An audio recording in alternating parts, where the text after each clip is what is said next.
പ്രിയപ്പെട്ടവരെ, നമ്മുടെ കേന്ദ്ര സർക്കാരിനെതിരെ ഡൽഹിയിൽ സമരം ചെയ്യാൻ വേണ്ടിയിട്ട് CPI ഇവിടുന്നൊരു വാഹനം വാടകയ്ക്ക് എടുത്തു. ഏതാ വാഹനം എന്നല്ലേ? ആ വാഹനത്തിൻ്റെ പേരാണ് തീവണ്ടി.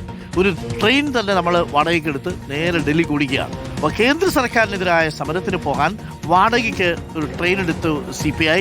ആ ട്രെയിൻ കൃത്യസമയത്ത് ദില്ലിയിൽ എത്തിക്കണമെന്ന് CPI രേഖാമൂലം ഉറപ്പ് നൽകണമെന്നാവശ്യപ്പെട്ട് റെയിൽവേ അധികൃതരെ സമീപിച്ചു. കേന്ദ്രത്തിനെതിരായ സമരമായതുകൊണ്ട് ട്രെയിൻ വൈകിപ്പിച്ചേക്കുമെന്നാണ് ആശങ്ക. അടുത്ത മാസം 1-ാം തീയതി സമരത്തിൽ പങ്കെടുക്കാൻ 1440 പേർക്കായാണ് CPI ട്രെയിൻ വാടകയ്ക്കെടുത്തത്. 9 ലക്ഷം രൂപ CPI സെക്യൂരിറ്റിയായി നൽകിയിട്ടുണ്ട്.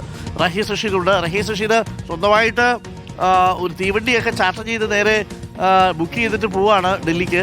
പക്ഷേ കേന്ദ്ര സർക്കാരിനെതിരെ സമരമായതുകൊണ്ട് കുറച്ചധികം ചോപ്പ് സിഗ്നലുകൾ കാണേണ്ടി വരുമോ എന്നൊരു ആശങ്ക CPIക്കുണ്ടോ?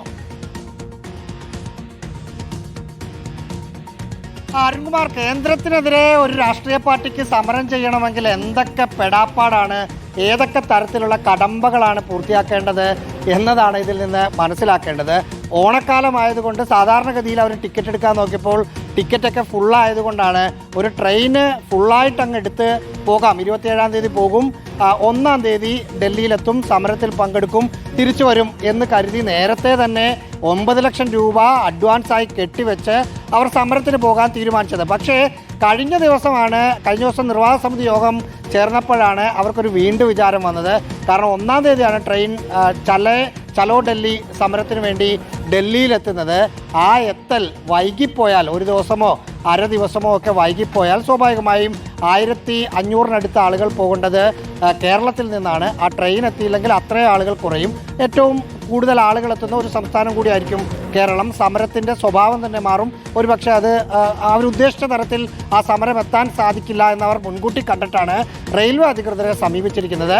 ഞങ്ങളെടുത്ത ട്രെയിൻ ഞങ്ങൾ പറയുന്ന സമയത്ത് ഡൽഹിയിൽ എത്തിച്ചു തരാമെന്ന ഉറപ്പ് രേഖാമൂലം നിങ്ങൾ തരണം എന്നതാണ് CPI ഇപ്പോൾ ആവശ്യപ്പെട്ടിരിക്കുന്നത്.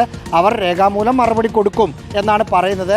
അതിൽ മറ്റു തരത്തിലുള്ള ഈ പാരിസ്ഥിതികമായ പ്രശ്നങ്ങൾ, ദുരന്തങ്ങളും മറ്റും ഉണ്ടായില്ലെങ്കിൽ എത്തിക്കുന്നതിന് മറ്റു തടസ്സമൊന്നുമില്ല. കേരളത്തിൽ ആകെ 3 സ്റ്റോപ്പേ ഉള്ളൂ. പക്ഷേ കേന്ദ്രം പണി കൊടുക്കുമോ എന്നൊരു പേടി ഇപ്പോഴും CPIക്കുണ്ട്. അതുകൊണ്ടാണ് ഇങ്ങനെ ഒരു നീക്കം. നോൺ സ്റ്റോപ്പ് ട്രെയിനാണ്. കേരളത്തിൽ 3 സ്റ്റോപ്പേ ഉള്ളൂ. അത് കഴിഞ്ഞാൽ പിന്നെ ഡൽഹിയിലാണ് എത്തേണ്ടത്. അപ്പോൾ അതിനിടയ്ക്ക് അനാവശ്യമായിട്ടൊക്കെ ക്രോസ് ഓവർ എന്നൊക്കെ പിടിച്ചിടുമോ എന്നൊരു ആശങ്കയുണ്ട്. പറയാൻ പറ്റൂല, പണി കൊടുക്കാൻ അവരെ കഴിഞ്ഞിട്ടുള്ളൂ.